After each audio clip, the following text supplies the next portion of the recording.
Bienvenidos todas y todas a Entrevista Ciudadana, el espacio de conversación, análisis político traído a ustedes en los estudios de El Ciudadano. El día de hoy nos acompaña el diputado socialista Daniel Melo, con quien vamos a conversar acerca de una batería de proyectos de ley que presentó la bancada de diputados socialistas al ministro Álvaro Elizalde recientemente para empujarlas ahí en el Congreso Nacional. ¿Cómo está, diputado? Hola, Axel, gracias por la invitación. Saludar una vez más a todos, la comunidad del Ciudadano. Gracias por la invitación. Gracias a usted por estar acá, diputado. Quiero partir preguntándole, que para que nos cuente un poco usted respecto a esta batería de proyectos. Tengo entendido que se habla de formación ambiental en los colegios, se habla también de crear la figura del defensor ambiental, al estilo, imagino yo, de la Defensoría de la Niñez, la Defensoría del Pueblo, por ejemplo, ese tipo de instituciones. Cuéntenos un poco de qué se trata esta iniciativa y por qué la motivación de empujarlo en este momento. Bueno, lo primero es que la bancada socialista tiene un compromiso desde siempre por los temas ambientales y en particular también con los nuevos fenómenos que ocurren a propósito de la emergencia climática que se vive en el mundo, pero también en nuestro país.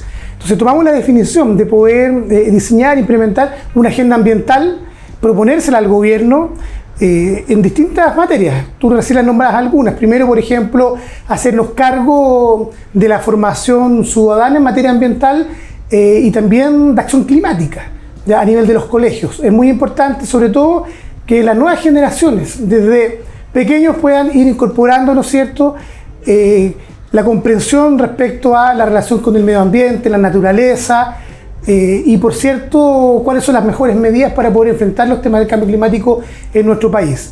La Defensoría del Medio Ambiente también es una temática importante, toda vez que el Estado, el mundo privado, ¿no es cierto?, muchas veces transgreden, ¿no es cierto?, los derechos de las personas, pero también de la naturaleza. Entonces, pensamos en esta figura, al igual que existe actualmente la figura del defensor de la niñez, en este caso, y en otros países, del defensor del pueblo. El ombudsman, que claro, se le llama. Entonces, pensamos en una instancia autónoma que permita, ¿no es cierto?, que la ciudadanía pueda recurrir en casos de que se transgreda, ¿no es cierto?, la legislación ambiental, los derechos de las personas. ¿En qué tipo de caso, me puede dar un ejemplo de qué tipo de circunstancia abordaría esta figura del defensor ambiental? No, por ejemplo, cuando se ven transgredidos, por ejemplo, si ocurre casos que no se cumplen con las normativas, ya uno puede hoy día acudir, por ejemplo, a los tribunales, en este caso, ambientales, ¿ya? Pero muchas veces la gente siente que no tiene los medios, ¿no es cierto?, a través del cual poder hacer esas defensas. Bueno, el defensor ambiental pudiera, ¿no es cierto?, colaborar y contribuir en la persecución, ¿no es cierto?, de la transgresión de esos derechos, de las normativas. ¿Ya? Muchas veces es el propio Estado el que incumple. Claro, sí. Por lo tanto, el defensor ambiental acudiría a abordar esas materias. ¿Ya? Entonces, estamos pensando en una figura que sea autónoma, que la defina el Congreso Nacional, como se hace en otros casos, que tenga la capacidad también de poder fiscalizar, hacerse parte de las regulaciones. Tengo la impresión de que esto es una figura de avanzada y esperamos que tenga tramitación en la Comisión de Constitución de la Cámara de Diputados. Es una reforma constitucional, ya, porque nosotros no podemos crear nuevas institucionalidades que impliquen gastos, así que buscamos una figura alambicada, por eso presentamos esta reforma constitucional. También en la agenda está cómo colaboramos en la implementación, por ejemplo, de los acuerdos del Tratado de Escazú, a propósito de los derechos que tienen en este caso los defensores ambientales. Ya nos queremos hacer parte también de esa conversación, que hasta el día de hoy, si uno mira, por ejemplo, se ha visto bien lenta la implementación. Con este proyecto de ley, en el fondo, lo que hace es fortalecer esta defensa de los defensores ambientales, de los defensores ambientales y de derechos humanos, ya, sobre todo pensando en el nivel territorial local, y esperamos también colaborar en esa conversación, en esa discusión. Y hay otras también iniciativas que estamos presentando. Sí, le quería preguntar respecto a la implementación del Tratado de Escazú que había mencionado, porque el presidente Boric firmó este acuerdo en marzo del 2022, si me equivoco. Claro, ya 2 años se habla de la implementación, de que se va a implementar, de que se está trabajando en implementarlo. Para la gente que quizás no sabe cómo funcionan este tipo de tratados internacionales, de acuerdo, ¿por qué han pasado 2 años y todavía se está discutiendo si la firma ya había sido? Bueno, el país tiene un conjunto de convenios internacionales que los cuales son en la práctica muchas veces letra muerta en la medida que esto no se implemente. Muchos de ellos necesitan trabajo a nivel de los reglamentos para poder ponerlos en operación, ¿ya? Y en este caso también algunos tipos de consultas, porque implica, entre otras cosas, por ejemplo, acercar a la ciudadanía los ámbitos de justicia ambiental, por ejemplo, establecer también un marco de resguardo. Y lo que nosotros buscamos con este proyecto de ley en el fondo es, si es que los defensores ambientales, por ejemplo, se ven transgredidos, ¿no es cierto?, a propósito de agresiones, etcétera, o otro tipo de acciones en su contra, poder elevar también los estándares de resguardo y de protección, que es lo que buscamos en el fondo. Así que esperamos, la verdad, que el gobierno también se ponga las pilas por una parte, pero por otra también colaborar en esta discusión a propósito de el derecho que tiene la ciudadanía a poder participar, a poder defender determinadas causas, y que no, como ocurre en otros países y también en nuestro país, que muchas veces hay ciudadanos que viven, ¿no es cierto?, el hostigamiento, la persecución, que yo creo que en definitiva nosotros tenemos que resguardar como Estado. Claro, de hecho hace unos días el lonco Ramón Chihuay, que es un reconocido activista en la lucha contra las salmoneras, fue encontrado muerto en la región de los lagos. Distintas organizaciones levantaron la voz y precisamente llamaron a empujar agendas de defensa de los defensores ambientales, porque cifras de organismos internacionales demuestran que los asesinatos y atentados contra los defensores ambientales están al alza. Y especialmente acá en Latinoamérica, pero parece que acá en Chile no es tanto tema generalmente el tema de la protección a los defensores ambientales. ¿Por qué pasa eso? Primero porque yo tengo la impresión de que no es algo que sea más recurrente como no ocurre en otros países. Si uno mira las cifras en México, en Brasil, Colombia, te diría que tenemos situaciones como esta que son muy gravísimas, ¿ya? No obstante, en Chile así todo igual las tenemos, quizás en una menor escala. Por lo tanto, quizás estamos a tiempo para poder resguardar, ¿no es cierto?, los derechos de estos ciudadanos que trabajan de manera activa, ¿no es cierto?, en la defensa, en la promoción de los derechos humanos, de los temas ambientales, ecológicos y también de los derechos de sus propias comunidades y territorios. Y tengo la impresión de que en la medida de que tengamos mejor legislación, tengamos preparadas también a las policías, en este caso, para la persecución, ¿no es cierto?, de estos delitos y acercar mucho más la justicia. Tengo la impresión de que esto es muy importante y dar una señal inequívoca, ¿no es cierto?, que en nuestro país este tipo de situaciones no pueden ocurrir. Diputado, ya tenemos entonces el tema de el defensor ambiental, la formación educativa respecto a temas medioambientales, la implementación del Tratado de Escazú. ¿Qué otros proyectos están impulsando ustedes como bancada? Sí, hay otra legislación para hacernos cargo de lo que ocurre en una ley, especie como de ley general de costas, ¿ya? O sea, tenemos, por ejemplo, hoy día el problema con lo que ocurre a propósito de las lluvias y los socavones. O sea, queremos también colaborar y contribuir a esa conversación de qué pasa en el borde costero de este país, ya con los distintos tipos de uso que hay en el borde costero. Ya tengo la impresión de que existen vacíos legales y por lo tanto lo que buscamos con esto es hacernos parte de esta conversación a nivel de definiciones, principios, de conversación también con los instrumentos de planificación que hay a propósito del borde costero. Es un espacio territorial que está en disputa, ¿ya? Hay una presión muy fuerte si uno mira, por ejemplo, a propósito de los proyectos inmobiliarios, ¿ya? Claro. Ahora últimamente a propósito de las lluvias, lo que ocurrió en Los Molles, por ejemplo, que es un humedal urbano donde no se debía construir, está todo completamente inundado, ¿ya? Hay gente allí que ha hecho un esfuerzo económico por tener sus viviendas. Bueno, este proyecto de ley lo que busca en el fondo también es hacerse parte de esa conversación, de esa discusión. Creemos que es importante también dar una señal desde el punto de vista legislativo. ¿Y cómo fue el recibimiento que tuvo el ministro Elizalde? ¿Qué conversaron con él? Mira, la verdad es que el gobierno, en el caso del rol que le cabe a la Secretaría General de la Presidencia, tomó a resguardo los proyectos de ley, los va a evaluar. ¿Ya? Esto es una agenda ambiental fuerte. Piensa que en el Congreso los discursos que hay a propósito de la negación del cambio climático, estos discursos terraplanistas de la extrema derecha, en particular de los seguidores de José Antonio Kast, es muy complejo, ¿ya? Y por lo tanto esta agenda también sale al paso, ¿no es cierto?, de esas visiones conservadoras que buscan retrotraer discusiones que en el mundo están saldadas, pero que en nuestro país lamentablemente van cobrando cada vez más adeptos. Entonces la política tiene que hacerse cargo con medidas concretas desde el punto de vista de la legislación, pero también de políticas públicas en materia de adaptación, mitigación al cambio climático, cómo le damos cumplimiento también a los acuerdos que hay y los compromisos del Estado de Chile, las distintas COP a nivel planetario, ¿no es cierto? La implementación también de la ley de cambio climático en Chile, todo el proceso que estamos viviendo a propósito de la transición energética y la necesidad de hacernos cargo de los procesos de transición justa. O sea, hay un ámbito de conversación que no es neutra, ya que tiene también un sentido político, ¿ya? Pero que muchas veces hay actores en la sociedad chilena que se transforman, ¿no es cierto?, en adversarios desde el punto de vista de su implementación.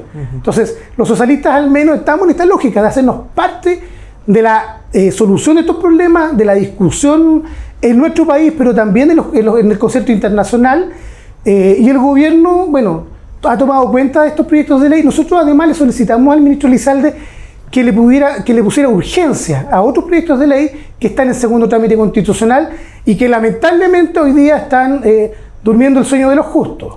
Se los voy a listar, por ejemplo, el de protección de glaciares, el de transición ecológica justa, el que prohíbe que los vehículos motorizados puedan transitar por las playas, ya que son cuestiones que uno diría por qué ocurre en pleno siglo XXI, pero ocurren. Ya el proyecto de ley de barrios limpios, a propósito de las mafias que hay de la basura, ya entre otra legislación. Entonces, tenemos allí una batería de proyectos que son importantes que el gobierno pueda hacerse parte, porque hoy día en la legislación el Ejecutivo es el que pone las urgencias. Entonces, le pedimos al gobierno en el fondo que se haga parte de esta agenda ambiental por el bien del país, de las futuras generaciones, para poder tener una mejor legislación a propósito de la protección ambiental y de ecosistemas que son frágiles. ¿Y se comprometieron con fecha respecto a esta iniciativa? Porque recuerdo que usted vino hace más o menos 2 meses atrás y en ese momento, claro, estaba en tramitación el proyecto de ley de glaciares y usted dijo que de gobierno ecológico acá se veía más o menos poco. Entonces, hasta ahora ya a 2 meses de esa cuña, ¿cómo ha sido la disposición que tiene el gobierno? ¿Hay fechas concretas o todavía no? Mira, el gobierno tiene una agenda, primero, a propósito del fortalecimiento de la Superintendencia del Medio Ambiente, que nosotros compartimos y vamos a colaborar en el Parlamento con indicaciones para ir mejorando esta iniciativa. Después está lo que se ha denominado la permisología. De aquí es un concepto acuñado más por el mundo empresarial. Que yo ¿Usted está de acuerdo con ese concepto? Yo no estoy, para allá voy. No estoy de acuerdo con ese concepto. Creo que es complejo desregular el sistema de los permisos, ¿ya? Porque se dice, a propósito de los fundamentos de este proyecto de ley, que los proyectos que se están evaluando allí, o sea, los permisos que se están evaluando, no impactan en el sistema de evaluación ambiental. Pero si uno va al detalle, muchos de esos permisos lo que hacen es informar al SEA, ¿ya? Al Servicio de Evaluación Ambiental, si se puede desarrollar o no un determinado proyecto. Entonces, hay muchos problemas. Es distinto construir un hotel, ¿cierto? Un restaurante, ¿ya? Poner ese tipo de emprendimientos que construir una mina, ¿ya? Claro. O llevar adelante un proyecto, por ejemplo, energético, ¿no es cierto? ¿Usted llamaría a ser más cuidadoso con la utilización de este concepto? Porque también hemos visto que figuras del mismo oficialismo han hablado de la permisología, de que hay que combatir la permisología.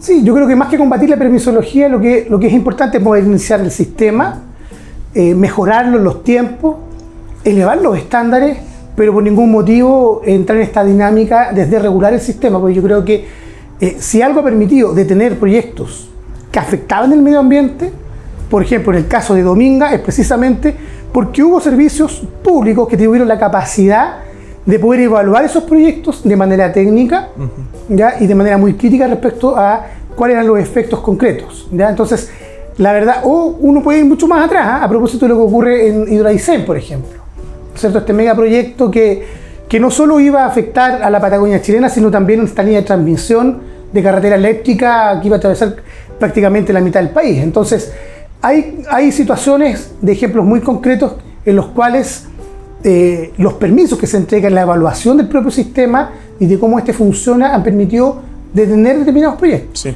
Ya, pero en otras partes también se requiere que pueda avanzar mucho más rápido. Entonces hay que construir un justo equilibrio. Hay que ir al detalle, es usted. Yo creo que sí, hay que ir al detalle y nosotros al menos como bancada hemos dispuesto de nuestros asesores para hacer el acompañamiento legislativo para tener un buen proyecto, ¿ya? Y no un proyecto que desregule el sistema completamente y que permita que cualquier cosa se haga en este país, porque el crecimiento económico no puede ser a costa ni de los derechos de las personas y de las comunidades en sus territorios, ni menos aún de poder dañar el medio ambiente con efectos que muchas veces no tienen ninguna capacidad de reparación. Sí.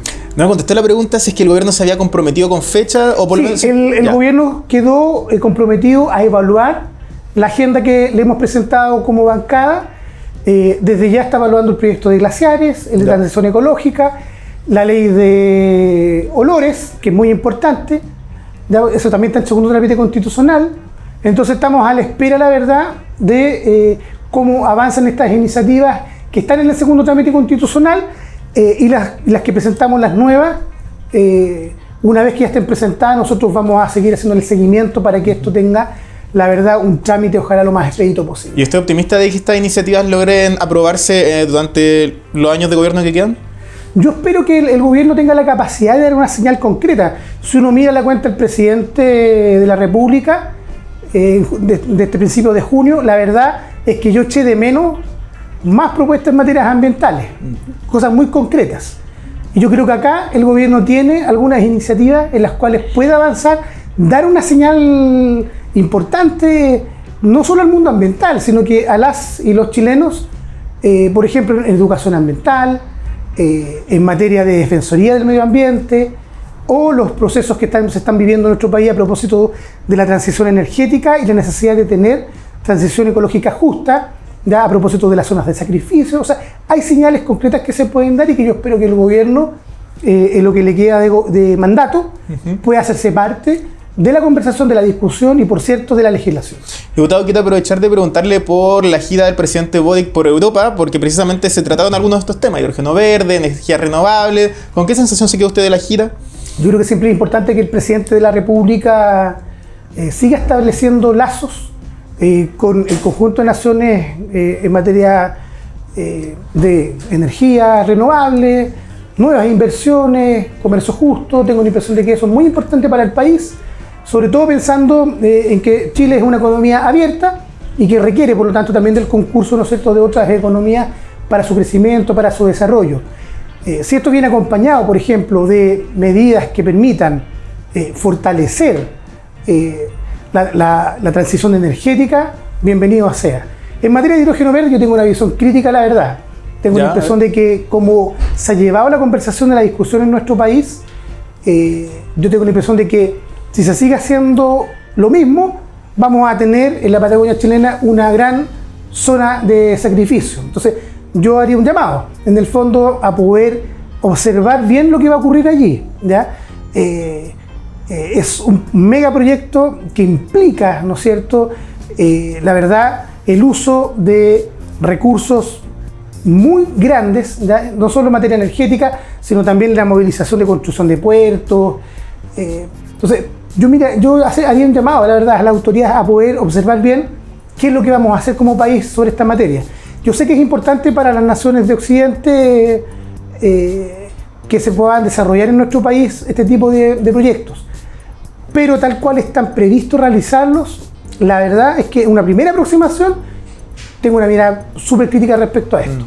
Ya, perfecto. Se generó algo bien curioso en la oposición respecto a la gira del presidente Boric, porque a raíz del sistema frontal que azotó algunas regiones del país, primero se criticó que el presidente estaba en Europa, mientras acá en Chile estaba la embarra, pero después, un par de días después, algunas figuras, como por ejemplo el diputado Alessandri, fueron con la crítica opuesta, de que se sobrereaccionó, por ejemplo, al suspender 2 días seguidos las clases. Entonces, ¿qué le parecen como las críticas que hubo desde la oposición al gobierno?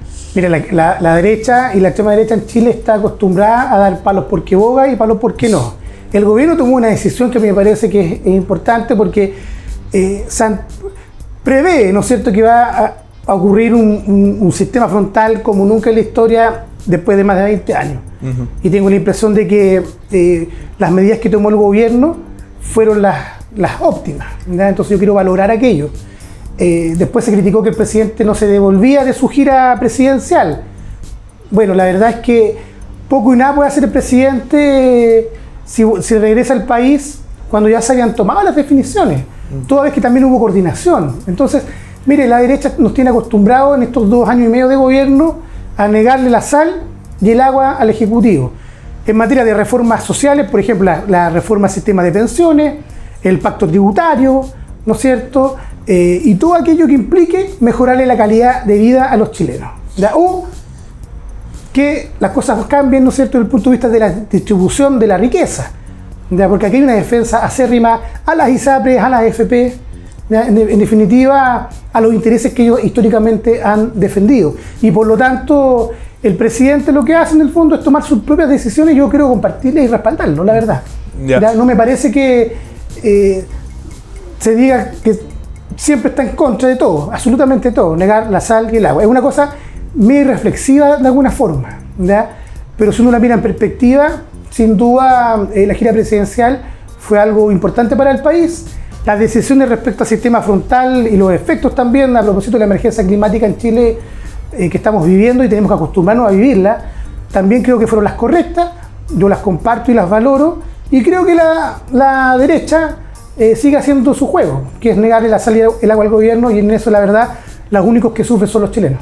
Diputado, tenemos que ya ir cerrando, pero quiero preguntarle respecto a un proyecto de ley que están impulsando algunos parlamentarios oficialistas, incluido el diputado Juan Santana de su bancada, que busca permitir que los civiles se cambien al sistema de pensiones de las Fuerzas Armadas. Esto también, como han dicho ellos, como una reacción al rechazo de la oposición a aprobar la reforma previsional del gobierno. ¿Qué le parece esta iniciativa? Mira, primero la lógica obstruccionista que ha tenido la oposición y la extrema derecha en nuestro país a propósito del sistema de pensiones.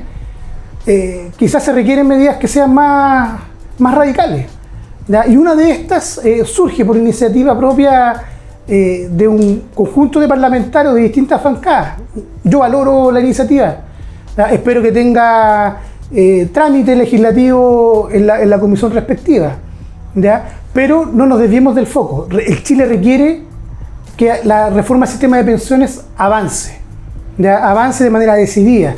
¿Para qué? Para mejorar las pensiones de los chilenos ahora, no en 20 o 30 años más. La derecha, en esta lógica de defender el sistema de capitalización individual, la verdad es que con esa misma perspectiva vamos a tener los mismos resultados, ¿ya? Es una cosa muy lógica. Entonces, la verdad es que yo esperaría que se abra un espacio de conversación real para darle solución a los miles y miles de jubilados en nuestro país que esperan que hoy se mejoren las pensiones, que podamos avanzar, entender un sistema de provisión de materia de seguridad social de manera efectiva, no lo como que tenemos hoy día, que lo que entrega a propósito de las AFP son pensiones de miseria, y que en definitiva terminemos con esta lógica de obstruir todos los cambios.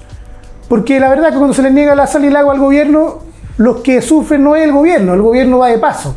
Los que siguen sufriendo, la verdad, de este sistema abusivo de las AFPs son las y los chilenos. Yo creo que en eso, este proyecto de ley que tú hacías mención, la verdad es que busca en el fondo que los chilenos también tengan la capacidad de poder elegir, ¿ya? Así que enfrentado a esto, bueno, tendremos que tomar nuestras decisiones en materia legislativa para que este proyecto pueda avanzar. Diputado, muchas gracias por estar aquí con nosotros en Entrevista Ciudadana. Sí, gracias por la invitación, y esperamos la verdad que en este mes del medio ambiente la agenda ambiental y climática siga avanzando, ¿ya? El gobierno tiene una oportunidad para poder fortalecer esto. Bueno, nuestros auditores los dejamos invitados a permanecer atentos a nuestras redes sociales y siempre a informarse de la contingencia nacional e internacional en elciudadano.com. Nos vemos.